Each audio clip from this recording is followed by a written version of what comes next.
Assalamu alaikum everyone.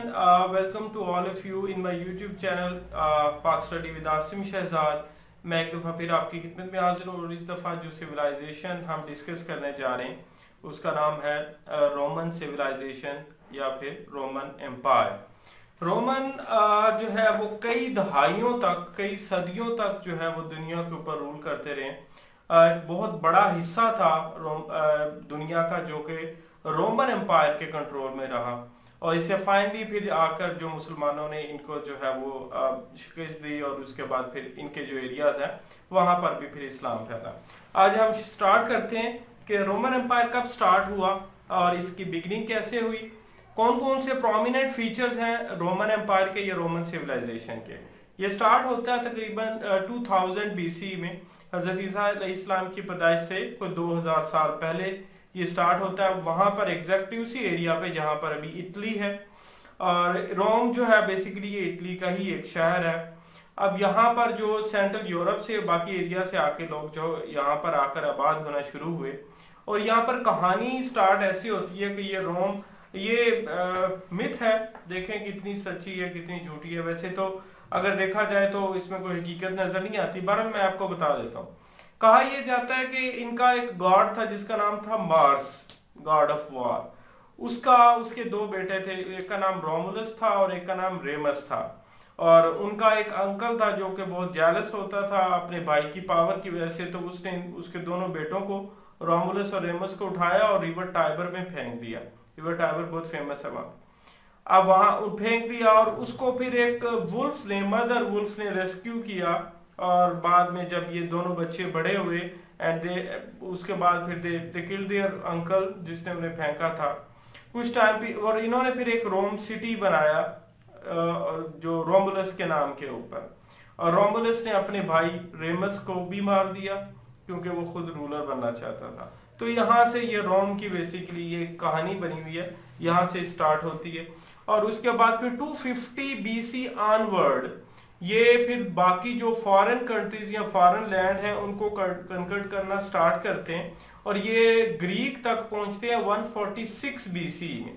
और Greek का जितना भी एरिया, क्योंकि आप अलेक्जेंडर की डेथ के बाद जो है वो ग्रीक्स को इतने मजबूत नहीं रहे थे, तो 146 BC के अंदर जाकर रोम ने ग्रीक को कन्वर्ट कर लिया. इसको वो बोलते थे हेलेनाइज्ड लैंड.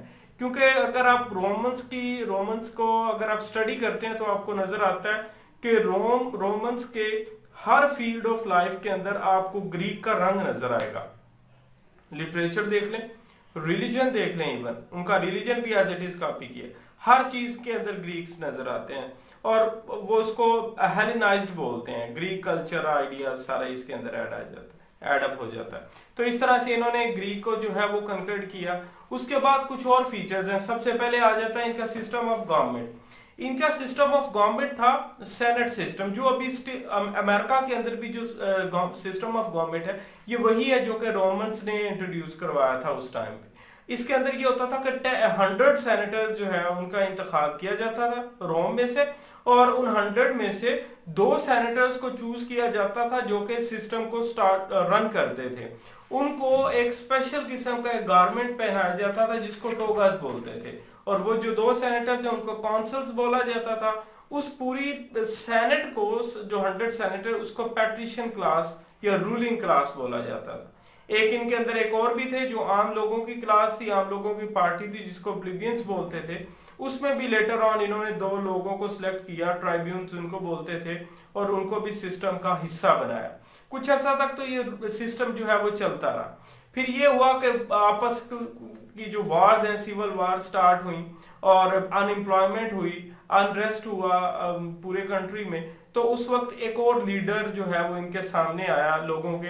उसका नाम था जूलियस सीजर. जूलियस सीजर ने आहिस्ता आहिस्ता पावर हासिल करना शुरू की और 59 BC के अंदर जाकर जो जूलियस सीजर है वो रूलर बन गया और जो सेनेटर्स थे वो उसके कंट्रोल में आ गए. लेकिन सेनेटर्स नहीं चाहते थे कि ये ज्यादा अरसा रूल करे क्योंकि ये आम लोगों में बहुत ज्यादा फेमस था. इसने कुछ ऐसे लॉज जो है वो अप्रूव किए थे जिसके अंदर लोगों को फ्री फूड, इंटरटेनमेंट, हर चीज फ्री प्रोवाइड की जाती थी. तो 44 बीसी के अंदर जो ये सेनेटर्स हैं इन्होंने प्लान किया और इन सब ने मिलकर सेनेट हाउस के अंदर ही जूलियस सीजर को गिराया और उसको कत्ल कर दिया। उसके बाद दोबारा से ये सेनेटर्स पावर में आ गए, लेकिन ये ज्यादा अर्सा पावर में नहीं रह सके because after 17 years Julius Caesar का एक बेटा था, अडॉप्टेड था वो, उसका नाम था ऑक्टेवियन। ऑक्टेवियन ने 17 ईयर्स के बाद पावर हासिल की, वो किंग बन गया और उसने अपना एक टाइटल रखा, अपना नाम उसने चेंज किया, अगस्टस, सीजर अगस्टस के नाम से वो फेमस हुआ। उस टाइम पीरियड से ऑनवर्ड आ गए 180 सीई या एडी तक जो रोमन्स का जो टाइम पीरियड है उसको हम गोल्डन पीरियड कहते हैं, गोल्डन एज कहते हैं।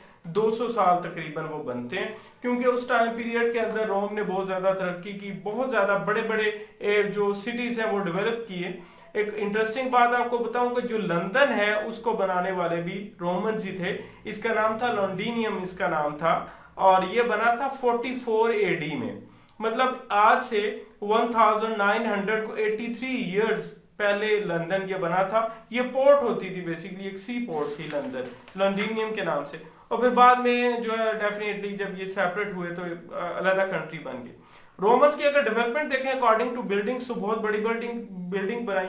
इनका एक हाइपोकास्ट सिस्टम था, आप कह रहे ऑटोमेटिक हीटिंग सिस्टम था। फ्लोर के नीचे जो है वो इन्होंने वो फायर होती थी और उससे फिर गर्म हवा ऊपर आती थी, पूरी बिल्डिंग में जाती थी, वो बनाई। कंक्रीट का इस्तेमाल किया। पैंथियन एक बहुत बड़ी बिल्डिंग है, 16 मीटर हाई है, ऊपर टॉम बना हुआ है। स्टिल अभी तक ये जो है वो रोम में इटली के जो है वो यूज के अंदर है। बहुत फेमस बिल्डिंग है और बहुत स्ट्रॉन्ग है। ये तकरीबन 25 बीसी के अंदर बनाई गई थी, मतलब आज से को 2050 साल पहले ये बिल्डिंग बनी। इनका जो लीगल सिस्टम है वो स्टिल अभी भी बहुत सारी कंट्रीज के अंदर इस्तेमाल हो रहा है। स्टिल इन पाकिस्तान ये एडवोकेट का वर्ड भी वहीं से आया है।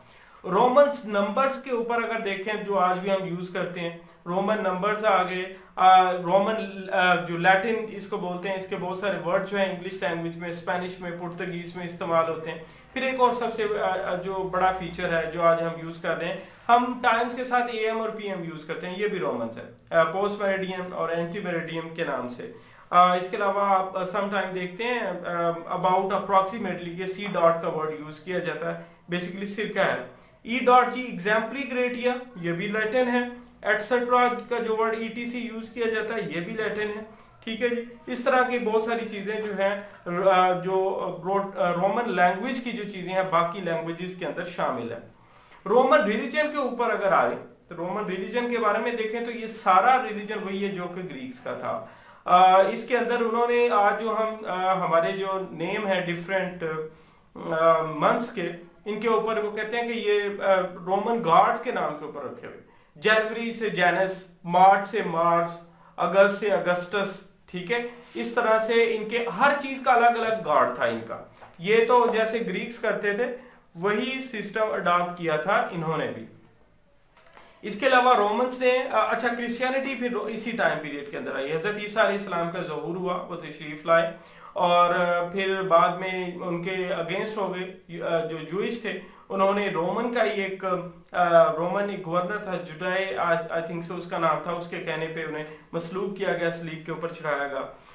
400 ईयर्स तक जो है वो क्रिश्चियंस को बहुत मुश्किल टाइम उन्होंने गुजारा। उन्हें जो है वो एक हॉल के अंदर फेंक दिया जाता था जिसको ये कोलिजियम बोलते हैं, बड़ा फेमस है, आपने वो कई मूवीज के अंदर भी उसको देखा होगा। वहां पर जो खूनखार जानवरों के सामने क्रिश्चियंस को फेंका जाता था, जुल्म किया जाता था उन लोगों पर जो क्रिश्चियनिटी को अडॉप्ट करते थे, क्योंकि रोमन्स का जो रिलीजन यही था कि जो एम्परर है वही गॉड है, ये रोमन्स का रिलीजन था। लेकिन खैर इनका अच्छा टाइम आया जब कॉन्स्टेंटाइन एक रूलर था, जब उसने क्रिश्चियनिटी अडॉप्ट की तो उस वजह से फिर क्रिश्चियनिटी स्प्रेड भी हुई और इन लोगों की बचत भी होगी। फिर इसके बाद रोमन्स का डिक्लाइन अगर देखें तो डिक्लाइन रोमन का उस वक्त होता है कि जब ये बहुत बड़ा हो गया तो उन्होंने ये किया कि इसको दो हिस्सों में डिवाइड कर दिया गया, ईस्टर्न और वेस्टर्न पार्ट। जो वेस्टर्न हाफ था वो 476 के अंदर डिक्लाइन हो गया। उसकी रीजन ये थी कि जो बारबेरियन अटैक थे, सिविल वार्स थी, फमाइन और इस तरह से प्लेग जो डिजीज थी, बहुत सारी रीजंस की वजह से 476 में एडी में ये रोमन का जो वेस्टर्न पार्ट था वो डिक्लाइन हुआ, और जो इसके ईस्टर्न पार्ट था जो कि बेजेंटाइन एम्पायर से भी मशहूर हुआ, के नाम से मशहूर हुआ, जिसका फेमस जो सिटी था, कैपिटल था कॉन्स्टेंटाइनोपल, जिसको सल्तनत उस्मानिया या ऑटोमन एम्पायर के महमद टू ने लगभग 15th सेंचुरी के अंदर आकर, तो उसने जब कन्वर्ट किया तो फिर इसका जो ईस्टर्न पार्ट है रोमन एम्पायर का, तो वो भी कंप्लीटली खत्म हुआ। तो देखा जाए तो ये सदियों के ऊपर मुहित जो एक इरा था रोमन एम्पायर का, वो डिक्लाइन हो गया। तो this is all about the Roman empire. If you like this video, kindly share it and also subscribe my channel. Thank you so much for watching me. Allah Hafiz.